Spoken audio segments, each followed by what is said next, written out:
নমস্কার বন্ধুরা, সম্পা ভিলেজ লাইফে সবাইকে স্বাগত জানিয়ে আজকের একটা শুরু করছি নতুন ভিডিও। তা ভিডিওটা হলো কারি পাতার চপ। দেখো কত সুন্দর সুন্দর কারি পাতা নিয়ে এসেছি। আর এদিকে ঝুরি আলু ভাজা করব, তাই বোন আলুটা গ্রেট করে নিচ্ছে। তা কীভাবে বানাই আপনারা সবাই দেখতে থাকুন। কারি পাতা চপের জন্য আমি একটা ব্যাটার বানিয়ে নেব। তা প্রথমে নিয়ে নিয়েছি, দেখো আমি 1 বাটি বেসন। আর এই বেসনের মধ্যে কয়েকটা ঘরে থাকা উপকরণই আমি দেব। পরিমাণ মতো লবণ, পরিমাণ মতন হলুদ, পরিমাণ মতো জিরের গুঁড়ো, আর একটু সামান্য লঙ্কার গুঁড়ো। লঙ্কার গুঁড়োটা আপনাদের স্বাদ অনুযায়ী দেবেন। আর সামান্য একটু গরম মশলা, আর একটু বেকিং পাউডার, আর একটু জল দিয়ে আমি ভালো করে ব্যাটারটা ফাটিয়ে নেব। ব্যাটারটা একটু অনেকক্ষণ ধরে ফাটাতে হবে। ধরিয়ে নিয়েছি, এবার কড়াটা বসিয়ে দেবো। আমার তো এদিকে সব আলুগুলো গ্রেট করা হয়ে গেছে, এবার আমি আলুগুলো ধুয়ে নেব। হঠাৎ করে কারি পাতাগুলো ব্যাটারে মাখিয়ে দিয়ে দেবো।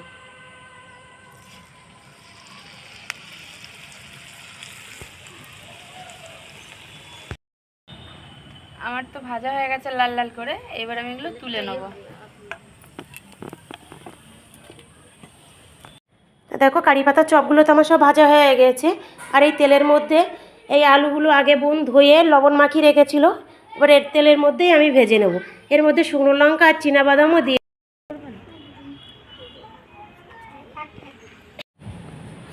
আমরা তো প্রথমে ছাদেই রান্না করছিলাম বন্ধুরা, এমন ওয়েদার খারাপ হয়ে গেল আমাদের নিচে চলে আসতে হলো। তাতে অন্ধকারও হয়ে গেছে, তাই আমরা নিচে এসে টিফিন খাচ্ছি।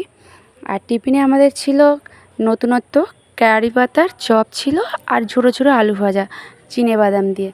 খেতে খুব সুন্দর হয়েছে বন্ধুরা, তোমরাও এইরকম বানিয়ে খেয়ে দেখো, খুবই ভালো হয়েছে। কারণ এটা খুব নতুনত্ব কারি পাতার চপ, তোমরা এইভাবে বানাবে। তাতে যদি গরম গরম চা থাকে, দুধ চা, আর যদি সস থাকে, খুবই ভালো লাগবে দেখবে। আর যা মশা হয়েছে বন্ধুরা, শুধু মশার জন্য তো বসার মতো না, তোমরা তো দেখতেই পাচ্ছ কি অবস্থা। আর এই ঘন ঘন বৃষ্টি ওয়েদার মেঘলা আবহাওয়ার মধ্যে এরকম নতুনত্বভাবে টিফিন বানিয়ে খেলে সন্ধ্যের সময় খুবই ভালো লাগবে।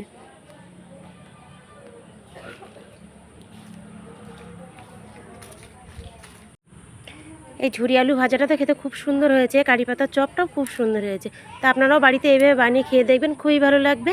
তো ভিডিওটা এখানে শেষ করছি, আবার আসছি পরে ভিডিওটা ভালো লাগলে লাইক কমেন্ট শেয়ার অবশ্যই করে দেবেন।